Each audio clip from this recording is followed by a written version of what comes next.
नमस्कार दोस्तों, तो आज के वीडियो में हम डिस्कस करेंगे आदित्य बिरला सन लाइफ का ट्रांसपोर्टेशन एंड लॉजिस्टिक फंड का एनएफओ का डिटेल रिव्यू। आगे एचडीएफसी का ट्रांसपोर्टेशन एंड लॉजिस्टिक्स फंड का एनएफओ अभी गया है, उसका रिव्यू भी मैंने किया था। डिस्क्रिप्शन बॉक्स में लिंक शेयर कर देता हूँ, वो भी आप देख सकते हैं। इससे पहले अभी तक आपने हमारा चैनल सब्सक्राइब नहीं किया है, काइंडली सब्सक्राइब कर दें और एक लाइक बटन ज़रूर दबाएँ। तो चालू करते हैं आज का वीडियो। तो Aditya Birla sun life transportation and logistic fund, तो ट्रांसपोर्टेशन एंड लॉजिस्टिक फंड बहुत अपॉर्चुनिटी है। Transportation includes automobile and auto ancillaries company. उसके साथ साथ क्या आ जाता है, कौन कौन से स्टॉक यूनिवर्स आ जाता है, उसके साथ साथ आ जाता है shipping, railways, infrastructure and airlines. Transport में ये सब गिना जाता है। लॉजिस्टिक्स में क्या आ जाता है, लॉजिस्टिक्स में मेरा आ जाता है ports, warehousing, supply chain and e commerce. तो ये पूरा थीम है कि ये थीम के स्टॉक्स में इन्वेस्टमेंट होगा।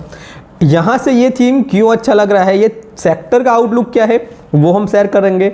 साथ साथ UTI transportation and logistics fund and ICICI transportation and logistics fund का प्रीवियस रिटर्न भी चेक करेंगे और उसका पोर्टफोलियो क्या है वो भी रिव्यू करेंगे। तो वीडियो पूरा देखना। नाउ वी आर टॉकिंग कि फंड का बेंचमार्क की बात करते हैं, तो फंड का बेंचमार्क है निफ्टी ट्रांसपोर्टेशन एंड लॉजिस्टिक्स। तो 2005 से अगर मैं आज तक की बात करूं तो Nifty transportation and logistics benchmark ने 17% का रिटर्न जनरेट किया है।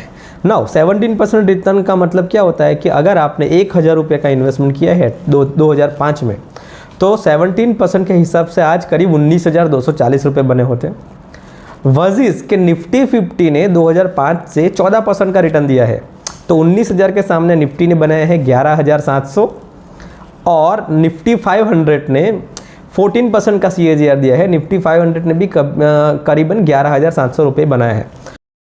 तो बेंचमार्क ने 3-4% का आउट परफॉर्मेंस जनरेट किया है निफ्टी 50 से। तो हम आशा करते हैं कि फंड ने उससे बेंचमार्क से तो अच्छा रिटर्न दिया ही होगा। फंड का काम ही यही है कि बेंचमार्क से अच्छा रिटर्न दे, तभी तो वो फंड अच्छा फंड है। तो ये जो ट्रांसपोर्टेशन एंड लॉजिस्टिक्स बेंचमार्क है उसमें 25% ऑटो एंसिलरी कंपनी का वेटेज है, 57% ऑटोमोबाइल कंपनीज का वेटेज है और 18% लॉजिस्टिक्स कंपनी का वेटेज है।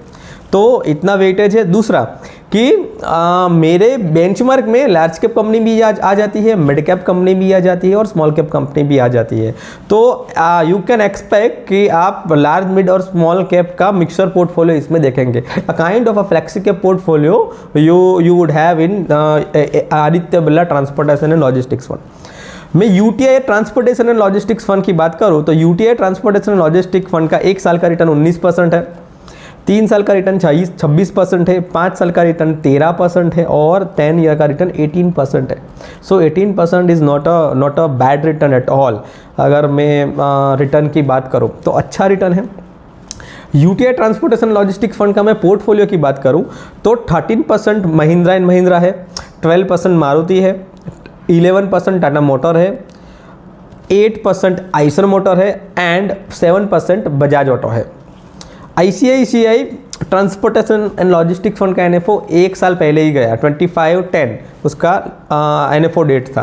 तो 23% का रिटर्न अभी तक जनरेट किया है ICICI transportation and logistics fund ने।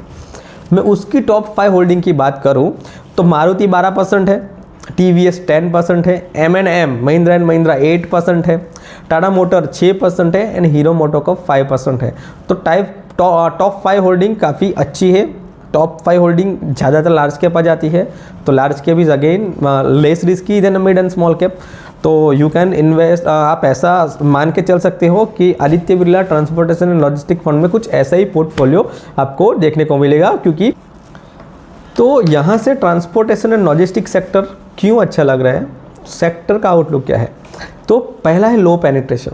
तो हमारा 2 wheeler penetration level calendar year 2022 में 11.9% है, जो कि पीयर्स कंट्रीज़ हैं हमारी, Myanmar, Malaysia, Indonesia, Thailand, Vietnam, उससे बहुत कम है। तो 2 व्हीलर पैसेंजर जो सेगमेंट है उसका पेनिट्रेशन एक तो कम है।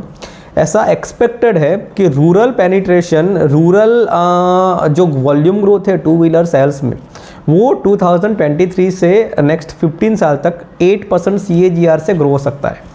तो जो टू व्हीलर पैसेंजर जो टू व्हीलर कंपनीज जो बनाती है, बजाज ऑटो बनाती है, तो उसका 8% से टू व्हीलर का सेल्स बढ़ने का अनुमान माना जाता है। Passenger vehicle penetration in India was similar to where China was in 2004। उसका मतलब कि चाइना में ये पैसेंजर व्हीकल का जो पेनिट्रेशन है 2004 में था, जो हमारा आज 2023 में है। तो मैं बोल सकता हूँ काफ़ी लो पेनिट्रेशन है। अगर चाइना में आज पैसेंजर व्हीकल सेगमेंट का पेनिट्रेशन 215 है, तो उतना भी हो गया, तो अभी करंटली 30 है, 30 से 215, तो कितना गुना हो जाना चाहिए? लगभग 7 से 8 गुना होना चाहिए। तो यहाँ से ये पेनिट्रेशन काफ़ी लो है, तो अभी तो जस्ट बूमिंग है, स्टार्ट हो रहा है पेनिट्रेशन होना। लग्जरियस कंजम्पशन, कार का कंजम्पशन हमारा बढ़ रहा है, क्योंकि देखिए इंडिया में मीडियन एज 28 है। मैं बता के थक गया हूँ कि मीडियन एज 28 है। दूसरा कि पर हाउस होल्ड मेरा पर कैपिटा इनकम बढ़ रहा है। तो रिसेंटली जो SUVs है, प्रीमियम सेडान कार्स है, उसका सेल 5 साल में डबल हो गया है। तो इसीलिए मैं जस्ट मारुति की बात करता हूँ। मारुति अपनी प्रीमियम कार्स नेक्सा के थ्रू बेच रही है। पहले नेक्सा जैसा कोई कंसेप्ट मारुति के पास था नहीं, लेकिन अभी मेरी नॉर्मल कार तो मारुति सुजुकी एरेना से बिक ही रही है, बट नेक्सा से प्रीमियम कार भी बिक रही है, क्योंकि 5 साल में प्रीमियम कार का जो पेनिट्रेशन लेवल है वो डबल हो गया है। तो लो पेनिट्रेशन इज़ दी वन की एस्पेक्ट यहाँ से ट्रांसपोर्टेशन और लॉजिस्टिक्स, ट्रांसपोर्टेशन सेगमेंट का काफ़ी अच्छा लुकआउट नेक्स्ट 10 साल के लिए बन रहा है। नेक्स्ट हम बात करते हैं इलेक्ट्रिक व्हीकल सेगमेंट की। तो चाइना में EV का पेनिट्रेशन 28% है। पर 100 कार 28 कार्स ऐसी है जो EV है। Do you know the penetration of EV cars in India? India में ओनली 1.3% है। तो पर 100 कार 1.3 कार्स ही EV है हमारी।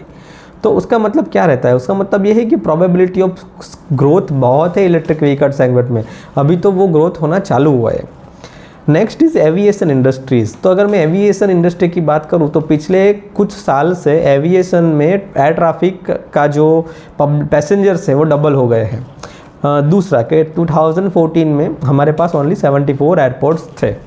तो 74 एयरपोर्ट्स से 2025 में अभी हमारे पास 148 एयरपोर्ट्स हैं, जो प्रोबेबली माना जाता है कि 2025 तक हमारे पास 220 एयरपोर्ट हो जाएंगे। तो we are continuously adding airports and through aviation हमारे एयर पैसेंजर ट्रैफिक भी काफ़ी बढ़ रहा है। तो यहाँ पे भी प्रोबेबिलिटी ऑफ ग्रोथ बहुत है और ये सेगमेंट भी यहाँ से अच्छा कर सकता है। Next is auto ancillary. See auto ancillary, अगर ऑटो बिकेगी ज़्यादा तो मैं मान सकता हूँ कि ऑटो एंसिलरीज कंपनी का ग्रोथ भी बहुत हो सकता है। ऑटो एंसिलरी यानी ऑटो कंपोनेंट्स बनाती जो कंपनी है, उसमें अभी हम देख सकते हैं कि उसमें काफ़ी सारी कंपनीज ऐसी है जो अभी एक्सपोर्ट भी करने लगी है। तो auto ancillaries company means related है। अगर ऑटो बिक्री मेरी बढ़ेगा तो ऑटो एंसिलरीज कंपनी को ऑटोमेटिकली फ़ायदा होगा ही होगा। लॉजिस्टिक सेक्टर की आउटलुक की बात करें तो वो इंक्लूड करता है road, railways, airports, ports, mass transport, waterways and logistic का इंफ्रास्ट्रक्चर कि जहाँ पे मैं वो रखूँगा। लॉजिस्टिक सेक्टर की में अगर बात करी जाए तो उसमें अगर रेल इंफ्रास्ट्रक्चर की बात करें तो रेल इंफ्रास्ट्रक्चर कंटिन्यूसली बढ़ रहा है और वो इलेक्ट्रीफाइंग हो रहा है।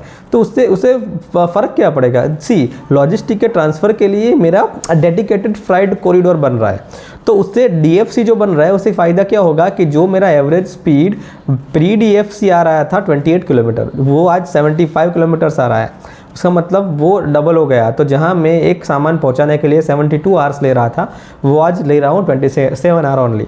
तो लॉजिस्टिक का जो इम्प्रूवमेंट है, लॉजिस्टिक का जो ट्रांसफ़र का जो टाइम है वो कम हो रहा है। उससे क्या होगा, कम्युनिकेशन टाइम अगर मैं कम कर पा रहा हूँ तो उससे मेरा लॉजिस्टिक सेक्टर को काफ़ी बड़ा इम्प्रूवमेंट होगा। अगर मैं पोर्ट्स की बात करूँ तो पोर्ट्स में जो कार्गोज हैंडल होते हैं तो वो पहले तो होते हैं 2 टाइप के पोर्ट्स होते हैं मेरे, एक तो मेजर पोर्ट्स और माइनर पोर्ट्स। तो जहाँ पे मैं 2002 में ओनली 246 मैट्रिक टन कार्गोज में हैंडल करता था, वो आज 3 गुना हो गया है। और वॉल्यूम ग्रोथ है जो नॉन मेजर पोर्ट्स पे है वो 2 गुना हो गए हैं compare to major ports due to efficiency and privatisation. कि जैसे प्राइवेटाइजेशन बढ़ रहा है वैसे वैसे पोर्ट्स का इंफ्रास्ट्रक्चर भी इम्प्रूव हो रहा है। तो लॉजिस्टिक्स मेरा अपने आप इम्प्रूव होता जाता है। सी ई कॉमर्स एक्टिविटीज़ इतनी बढ़ गई है अभी कि आप जो 2021 की मैं अगर बात करूं तो इंडिया में 2.7 बिलियन पार्सल्स हैंडल होते हैं। तो ऐसा अगर मैं पर सेकंड बात करूं तो पर सेकंड 85 पार्सल्स मेरे हैंडल हो रहे हैं, एंड पार्सल पर पर्सन जा रहे हैं 1.9 पार्सल पर पर्सन मेरे अभी हैंडल हो रहे हैं। तो logistic sector is improving like anything. So market experts India के वो ऐसे बोलते हैं कि 21% कैगर से शिपमेंट वॉल्यूम बढ़ रहे हैं, और ये 21% कैगर नेक्स्ट 10 साल तक मीन्स फाइनेंशियल ईयर 20 से फाइनेंशियल ईयर 30 तक बढ़ने का एक्सपेक्टेशन है। तो यहाँ से सर लॉजिस्टिक सेक्टर का आउटलुक तो बहुत अच्छा है, बहुत ही अच्छा है। तो मान सकते हैं कि ट्रांसपोर्टेशन एंड लॉजिस्टिक्स एक ऐसी थीम है जो लॉन्ग टर्म के लिए मेरे को बहुत अच्छी लग रही है। समराइज़ कर देता हूँ तो higher per capita income, boost auto sector, again मेरा व्हीकल का एवरेज सेलिंग प्राइस बढ़ रहा है तो वो भी ऑटो सेक्टर को बूम करेगा। Comes to auto ancillaries, higher domestic manufacturing and export बढ़ रहे हैं मेरे ऑटो एंसिलरीज में, वो ऑटो एंसिलरीज इम्प्रूव करेगा। Development of ports, development of DFC, development of airports logistic sector को बूस्ट करेंगे। एंड अगेन स्टॉक यूनिवर्स 200 से अधिक कंपनी का है, जिसमें large cap, mid cap and small cap सारे कैप की कंपनीज आ जाती है। सो मेरा रिस्क एडजस्टेड रिटर्न अच्छा लग रहा है मेरे को। निफ्टी 50 से कंटिन्यूसली मेरा आउट परफॉर्मेंस हो रहा है ट्रांसपोर्टेशन एंड लॉजिस्टिक इंडेक्स में। दूसरा कि अभी ऑटो इंडेक्स ही ऐसा है कि अभी मेरा हायर लोज बना रहा है, तो मीन्स अप ट्रेंड में है। तो 3 साल से ऊपर का अगर आपका निवेश का टाइम होराइजन है तो ब्लाइंडली लमसम के थ्रू जा सकते हैं, एंड SIP भी इस फंड में रिकमेंडेड है। अगेन जैसे मैं बोलता हूँ कि this video is for educational purpose only. निवेश करने से पहले अपने फाइनेंशियल एडवाइज़र का संपर्क ज़रूर करना है। With that thank you very much.